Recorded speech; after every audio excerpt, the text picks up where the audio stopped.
वो है ये आतंकवाद का, रेडिकलाइजेशन का योजना के खिलाफ ये करने को। तो मेरे ख्याल अभी समय आ गया है, सरकार को सख्ती अपनानी पड़ेगी और सख्ती के लास्ट ऑप्शन होता है, देखिए देश का लास्ट रिजॉर्ट होता है भारतीय सेना जी। वो हमने सबसे पहले इस्तेमाल नहीं करना है। सबसे पहले तो हमने बहुत इकोनॉमिक, पॉलिटिकल, डिप्लोमेटिक मेजर्स लेने हैं, कल्चरल मेजर्स हैं, बहुत है। तो एक तो जैसे उस समय 71 लड़ाई में हुआ था, हमारे जो प्राइम मिनिस्टर उस समय थे वो पूरे विश्व में ट्रैवल किए थे, हाँ सपोर्ट नहीं मिला था। तो एक तो जो यूनाइटेड नेशंस जो कि डिफंक्ट है, लेकिन इंडिविजुअल नेशंस के साथ भारत को थोड़ा संपर्क करके एक प्रेशर लगाना चाहिए। बिल्कुल। और मेहसिन साहब यही कहेंगे कि अब समय आ गया है कि भारत कहीं ना कहीं कोई ठोस कदम उठाए और मुंहतोड़ जवाब अब शायद बांग्लादेश को देने का वक्त आ चला है। बहुत बहुत धन्यवाद आप दोनों का हमारे साथ इस अरविंद केजरीवाल यहाँ पर अपनी बात रखते हुए नजर आए और उन्होंने कहा कि दिल्ली में कानून व्यवस्था ध्वस्त हो चुकी है। चलिए आगे बढ़ते हैं हमारी खास पेशकश में। आज भारत और बांग्लादेश जिस तरह से विजय दिवस मना रहा है, 16 दिसंबर 1971 को आज ही के दिन बांग्लादेश का जन्म हुआ था। भारतीय सेना और मुक्त वाहिनी ने पाकिस्तानी सेना को घुटने टेकने पर मजबूर किया था। पाकिस्तान ने भारतीय सेना के सामने 13 दिनों के युद्ध में ही घुटने टेक दिए थे। भारत ने बांग्लादेश को आजाद कराने में अहम भूमिका निभाई। भारत के सामने पाकिस्तान को आत्मसमर्पण करना पड़ा था। पूरे देश में सेना के शौर्य को सलामी दी जा रही है, विजय दिवस मनाया जा रहा है। लेकिन आज बांग्लादेश भारत को ही आंखें दिखा रहा है, एहसान के बदले धोखेबाजी कर रहा है। बांग्लादेश में लगातार हिंदुओं और अल्पसंख्यकों पर अत्याचार हो रहे हैं, लेकिन मोहम्मद यूनुस की अगुवाई वाली अंतरिम सरकार चुप बैठी है। भारत के विरोध करने पर बांग्लादेश उल्टा आरोप लगा रहा है। कट्टरपंथियों की शह पर बांग्लादेश में हिंदुओं को टारगेट किया जा रहा है। आलम यह है कि जिस पाकिस्तान ने बांग्लादेश में नरसंहार किया, आज बांग्लादेश की अंतरिम सरकार उसी पाकिस्तान के साथ खड़ी नजर आ रही है। विजय दिवस के मौके पर बांग्लादेश के पूर्व प्रधानमंत्री शेख हसीना ने मोहम्मद यूनुस पर बड़ा हमला बोला है और कहा है कि यूनुस अलोकतांत्रिक समूह की अगुवाई कर रहे हैं। अल्पसंख्यकों पर हमलों को लेकर भारत और बांग्लादेश के बीच रिश्ते तनावपूर्ण हैं। हर साल दोनों देशों के मुक्ति योद्धा एक दूसरे के विजय दिवस समारोह में हिस्सा लेते हैं। इस साल भी 8 वरिष्ठ पूर्व सैनिक विजय दिवस समारोह में भाग लेने ढाका गए हैं, जबकि बांग्लादेश के 8 मुक्ति योद्धा कोलकाता आए हैं। लेकिन सवाल बांग्लादेश की दगाबाजी को लेकर है। आखिर आज बांग्लादेश भारत के साथ दगाबाजी क्यों कर रहा है? तो 4 तस्वीर आप देखिए, कोलकाता, अगरतला, उधमपुर, देहरादून की तस्वीरें, जहां पर आज विजय दिवस मनाया जा रहा है। हालांकि देश भर में विजय दिवस मन रहा है, लेकिन ये तस्वीर हम आपको दिखा रहे हैं जहां पर शहीदों को श्रद्धांजलि दी जा रही है, उनके शौर्य को याद किया जा रहा है। 16 दिसंबर 1971 जब यहां पर बांग्लादेश को आज़ादी मिली और जिस तरह से ये युद्ध रहा, कहीं ना कहीं पाकिस्तान को घुटने टेकने पर भारतीय सेना ने मजबूर कर दिया था। 93,000 सैनिक जो कि पाकिस्तान के थे, उन्होंने यहां घुटने टेक दिए। वहीं आपको बता दें कि विजय दिवस के मौके पर कांग्रेस सांसद प्रियंका गांधी और उत्तराखंड के सीएम धामी ने सेना के शौर्य को सलाम किया, लेकिन बांग्लादेश में हिंदुओं पर जारी हमलों को लेकर चिंता भी जाहिर की है। कि आज बांग्लादेश में अत्याचार हो रहा है अल्पसंख्यकों के साथ। जो लड़ाई हमने लड़ी थी उस समय, वो किस चीज़ की लड़ाई थी? असूलों की लड़ाई थी।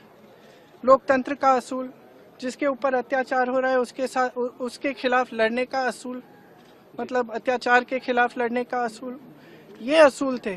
और यही असूल हैं जिसने भारत को महान बनाया है, और यही असूल हैं जिसके लिए हमारी आज़ादी की लड़ाई लड़ी गई। उसी के लिए हम लड़ रहे थे। उस समय देश अकेला था, किसी ने समर्थन नहीं किया।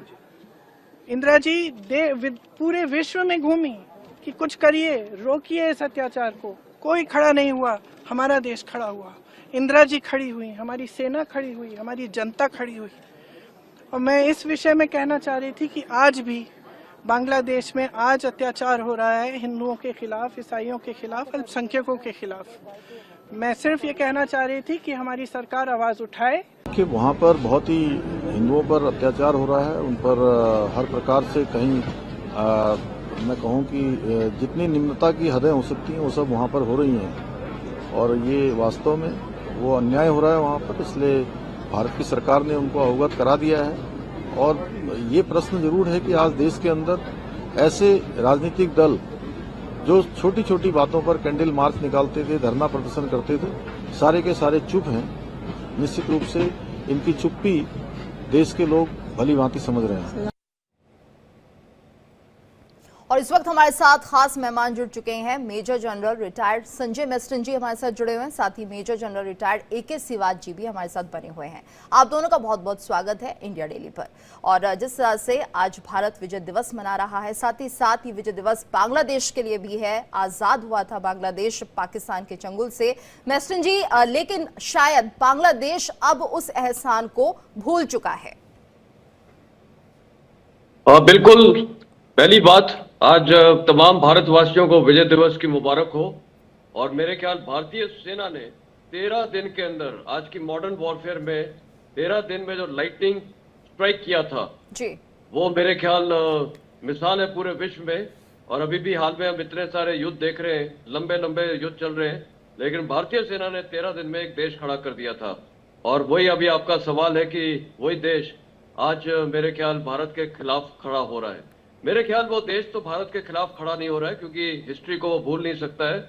और उनको हमने स्वतंत्रता दिलाई, वहाँ डेमोक्रेसी के लिए हम लड़े, और वो जो अत्याचार हो रहे थे पाकिस्तान सेना के द्वारा, और वही धर्म के असूल पे हो रहे थे, वहाँ जो बंगालीज थे बेसिकली, चाहे वो मुसलमान बंगाली हो या हिंदू बंगाली हो, उनके ऊपर अत्याचार हो रहा था। और भारत एक ऐसा देश था जो उनके साथ खड़ा हुआ, उनको आज़ादी दिलाई। और भारतीय सेना ने अपने समय पे जो भी कार्रवाई की, बहुत बेहतरीन कार्रवाई की।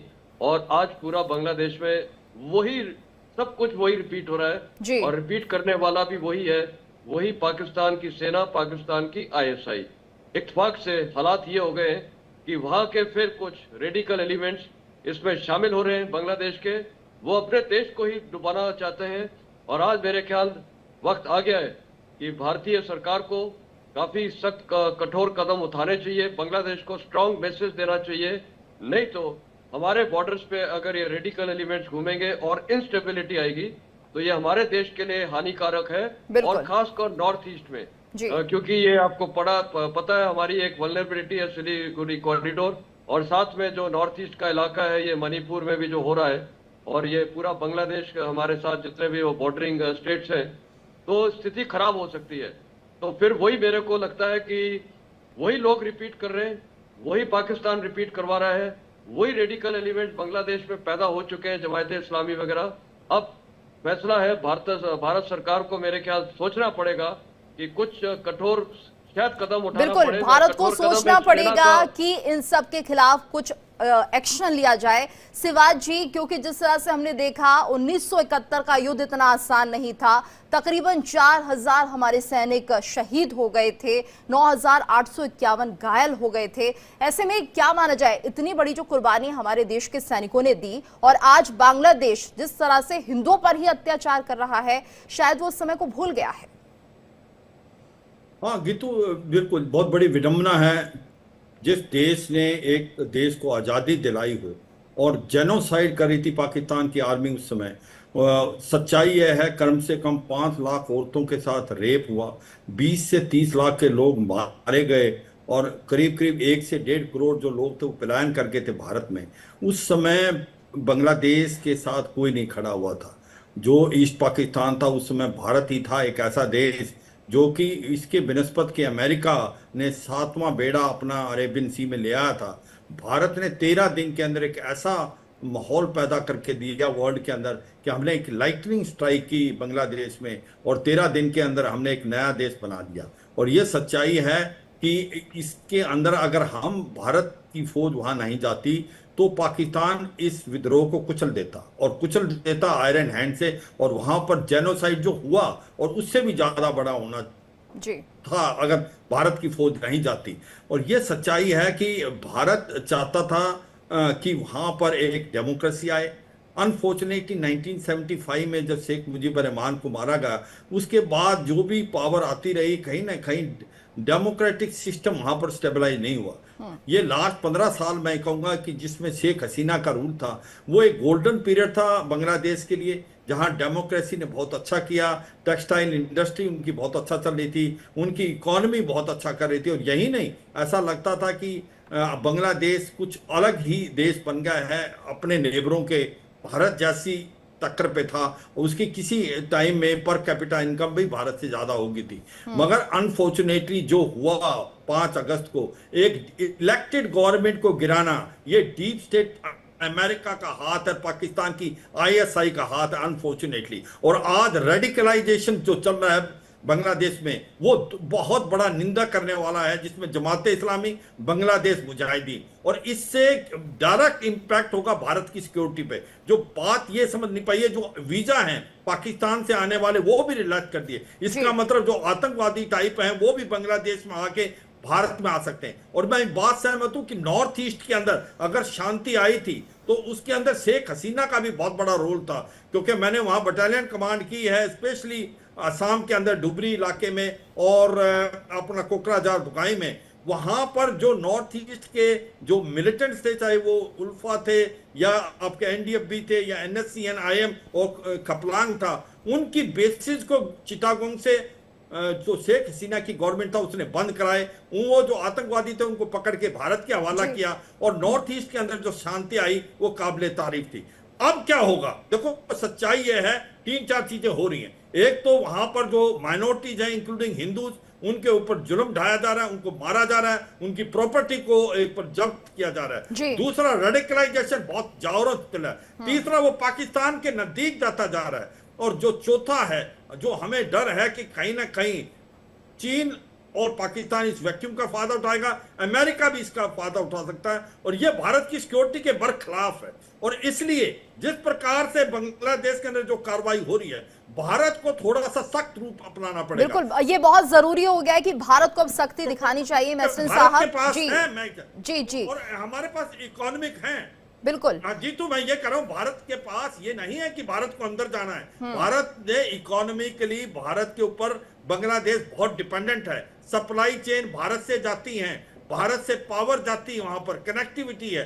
तो भारत को